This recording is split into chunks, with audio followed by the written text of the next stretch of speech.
और तुम ये सोचो कि वो हमसे आप करके बोले तो वो आप करके बोलेगा?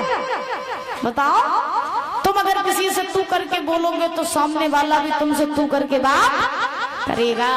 इसलिए जैसा हर किसी के साथ में अच्छा व्यवहार करना चाहिए, इस जिह्वा से मीठा बोलना चाहिए। और याद रखना, जिंदगी में जो खेल है सब जीव को ही है मैया।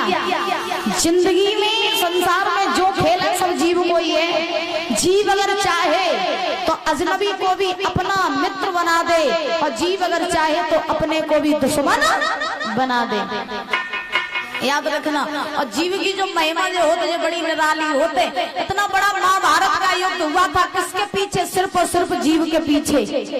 याद रखना, महाभारत का युद्ध हुआ था सिर्फ जीव के पीछे। क्यों? क्योंकि द्रौपदी ने दुर्योधन से कह दिया था कि अंधे बाप की अंधी औलाद हो गई।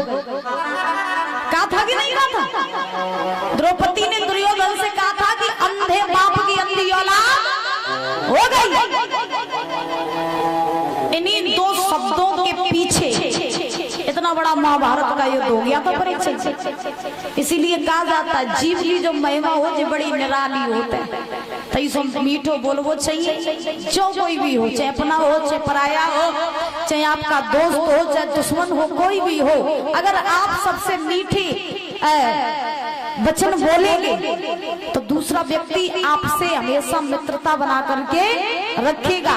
और अगर आप किसी से कड़वे वचन बोलोगे तो तुम्हारे पास में कोई खड़ा भी नहीं होगा। सही बात है कि नहीं है? जीव की महिमा बताई गई है। विद्वान लिखते हैं, बड़े ध्यान से सुनना।